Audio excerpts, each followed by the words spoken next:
കേരളത്തോടൊപ്പം radio CU.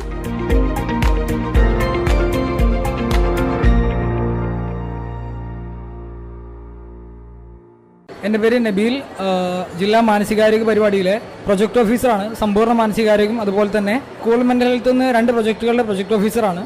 അപ്പോൾ എന്നെ സംബന്ധിച്ചിടത്തോളം സ്കൂൾ മെൻ്റൽ ഹെൽത്തിൻ്റെ പ്രൊജക്ട് ഓഫീസർ എന്നുള്ള ഒരു പൊസിഷനിൽ ഇരിക്കുമ്പോൾ സ്കൂളിൽ ഒരുപാട് കുട്ടികളെ ഇതിൻ്റെ ഭാഗമായിട്ട് കണ്ടിട്ടുണ്ട്.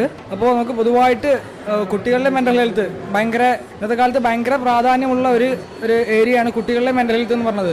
പ്രത്യേകിച്ച് നമ്മൾ പത്രത്തിലും ടി വിയിലൊക്കെ കാണുന്നുണ്ട് ഒരുപാട് കുട്ടികൾ കൂടുതൽ ഒരു അക്രമാസക്തം ആ ഒരു ഏരിയയിലേക്ക് പോകുന്നത്. അതുപോലെ തന്നെ സബ്സ്റ്റൻസ് അബ്യൂസ് നല്ല രീതിക്ക് കുട്ടികളുടെ ഭാഗത്തു നിന്ന് നല്ല യൂസ് വരുന്നതൊക്കെ നമുക്ക് പ്രധാനമായിട്ട് കണ്ടുവരുന്ന ഒരു കാലഘട്ടത്തിലാണ് നമ്മൾ ജീവിച്ചു പോകുന്നത്. അപ്പോൾ നമ്മൾ പ്രധാനമായിട്ടും ഇതിൻ്റെ ബാക്ക്ഗ്രൗണ്ട് അല്ലെങ്കിൽ ഇതിൻ്റെ കോസൊക്കെ എന്താണെന്ന് നോക്കുമ്പോൾ വീട്ടിൽ നിന്ന് നല്ല രീതിയിലുള്ള ഒരു പ്രഷർ ഇത്തരത്തിലുള്ള കുട്ടികൾക്ക് ആ ഒരു പ്രായത്തിലേ ഇവർക്ക് താങ്ങാൻ കഴിയുന്നതിൻ്റെ അപ്പുറത്തേക്ക് ഒരു പ്രഷർ കൊടുക്കുന്ന രീതിയിൽ അല്ലെങ്കിൽ അവരുടെ അടുത്ത് നിന്ന് ഒരുപാട് എക്സ്പെക്ട് ചെയ്യുന്ന രീതികളൊക്കെ ഉണ്ട്. അപ്പോൾ അതൊക്കെ തിരുത്തേണ്ടതായിട്ടുണ്ട് പാരൻസിൻ്റെ ഭാഗത്തുനിന്ന്. അപ്പോൾ പലപ്പോഴും ഇത് പാരൻസും ഈ കുട്ടികളും തമ്മിൽ ഇന്നത്തെ കാലത്ത് എനിക്ക് തോന്നുന്നു ആഫ്റ്റർ കൊറോണയാണെന്ന് തോന്നുന്നു ഇന്നത്തെ കാലത്ത് പാരൻസിൻ്റെ കുട്ടികളുടെ ഇടയിൽ ഭയങ്കര വലിയൊരു ഗ്യാപ്പ് ഉണ്ടായിട്ടുണ്ട്. ഓക്കെ, പണ്ടത്തെ പോലെയൊന്നുമല്ല. പണ്ടത്തെ പോലെ അയൽപക്ക ബന്ധങ്ങളില്ല.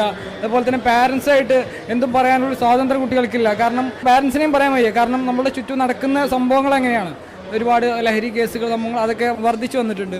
അതിൻ്റെയൊക്കെ ഭാഗമായിട്ട് പാരൻസിനും കുട്ടികളെ പേടിയാണ്. ഇപ്പോൾ ഒരു കുട്ടി നല്ല ഇൻറ്റൻഷനോട് കൂടി ഞാനൊന്ന് പുറത്തു പോകട്ടെ അല്ലെങ്കിൽ കുറച്ച് സമയം വൈകിയൊക്കെ ചെയ്യുമ്പോഴേക്ക് പാരൻസ് വേറൊരു രീതിയിലേക്ക് നോക്കിക്കണ്ട് അവർ ജഡ്ജ് ചെയ്യുന്നൊരു സമീപനം നമ്മൾ കൗൺസിലിംഗ് ഒക്കെ വരുമ്പോൾ നമുക്ക് കണ്ടുവരുന്നുണ്ട്. അപ്പോൾ അത് കുട്ടികളിൽ നല്ല രീതിയിലുള്ളൊരു പ്രഷർ, നല്ല രീതിയിലൊരു സമ്മർദ്ദം ഉണ്ടാക്കുന്നുണ്ട്. അതാണ് അവരെ കൂടുതൽ തെറ്റുകളിലേക്ക് നയിക്കുന്നത്, അല്ലെങ്കിൽ അവരുടെ മെൻ്റലിൽ തന്നെ ഒരു കൊളാപ്സ് ആവുന്ന രീതിയിലേക്ക് നയിക്കുന്നതാണ് കൂടുതലായിട്ട് ഒരു 90% ഞാൻ മനസ്സിലാക്കിയിട്ടുള്ള സ്കൂൾ മെൻ്റൽ ഹെൽത്തിൻ്റെ ഭാഗത്ത് നിന്നിട്ട്. അപ്പോൾ ഞാൻ പറഞ്ഞ പോലെ തന്നെ കൊറോണയുടെ ഒരു ശേഷം കുട്ടികളിൽ അയൽപ്പക്ക ബന്ധങ്ങളില്ലാതായി. അതുപോലെ തന്നെ മറ്റുള്ളവരുമായിട്ട് ഇടപെടുന്ന ആ ഒരു രീതി കുറഞ്ഞു. അതുപോലെ തന്നെ പാരൻസായിട്ട് പോലും തുറന്ന് സംസാരിക്കുന്ന സംഭവങ്ങൾ, അങ്ങനെ കണക്ഷൻസ് കാര്യങ്ങളൊക്കെ കുറഞ്ഞു എന്ന് പറയുമ്പോൾ അവിടെ വേറൊരു സംഭവം പുതുതായിട്ട് ഉണ്ടാകുന്നുണ്ട്. അതിലൊന്നാണ് ഗെയിമിങ്. പ്രധാനമായിട്ട് PUBG, അതുപോലെ ഫ്രീ ഫയർ, അതുപോലെ പലതരത്തിലുള്ള GTA, പലതരത്തിലുള്ള ഗെയിമുകൾ കുട്ടികൾ അതിലേക്ക് കൂടുതലായിട്ട് ഫോക്കസ് ചെയ്ത് അതിലേക്ക് തിരിഞ്ഞു. ഓക്കെ, അതിൻ്റെ ഭാഗമായിട്ട് അവരുടെ മെൻ്റൽ ഹെൽത്ത് നല്ല രീതിയിൽ കൊളാപ്സ് ആവുന്നൊരു, നല്ല രീതിയിൽ അതിനെ ബാധിക്കുന്നൊരു സ്ഥിതിവിശേഷം ഉണ്ടായിട്ടുണ്ട്.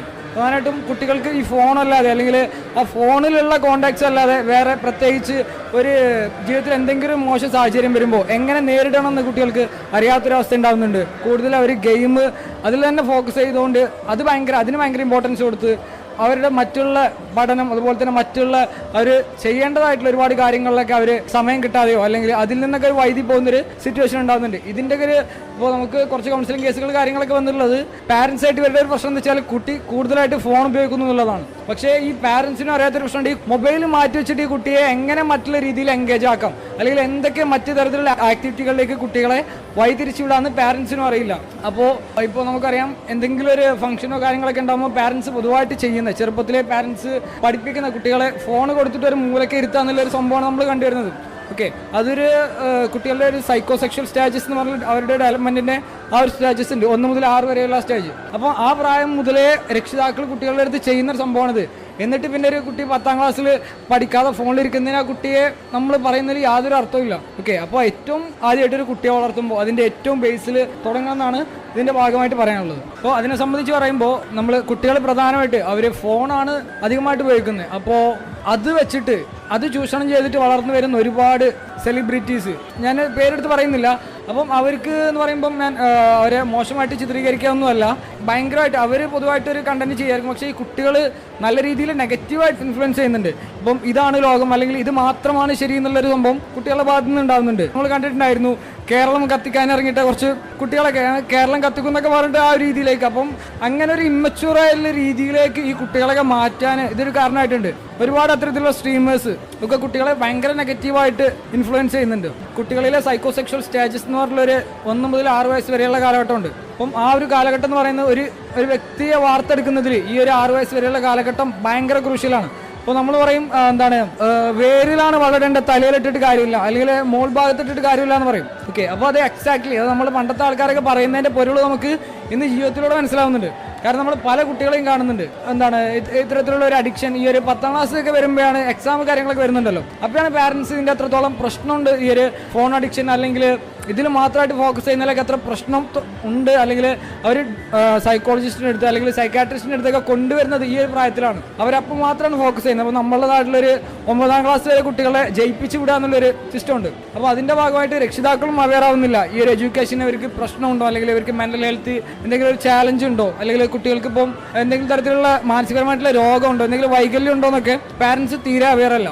ഇതിനെ ഭയങ്കര ഫോക്കസ്. ഇപ്പോൾ ഞാൻ പറയുന്ന ഒരു കുട്ടി ജനിക്കുമ്പോൾ അതിൻ്റെ കൂടെ ഒരു പാരൻസ് ജനിക്കേണ്ടതുണ്ട്. അപ്പോൾ ഒരു പാരൻസ് എന്ന് പറയുമ്പോൾ 19 കൊല്ലം മുന്നേ ജനിച്ച ആളുകളായിരിക്കും. അവർ ചുറ്റുപാടിനെ കണ്ട, അല്ലെങ്കിൽ അവർ സമൂഹത്തിനെ കണ്ട രീതിയിലല്ല ഇന്നത്തെ കാലത്ത് കുട്ടികൾ സമൂഹത്തിനെ കാണുന്നത്. അതിൽ നിന്ന് ഒരുപാട് മാറിയിട്ടുണ്ട്.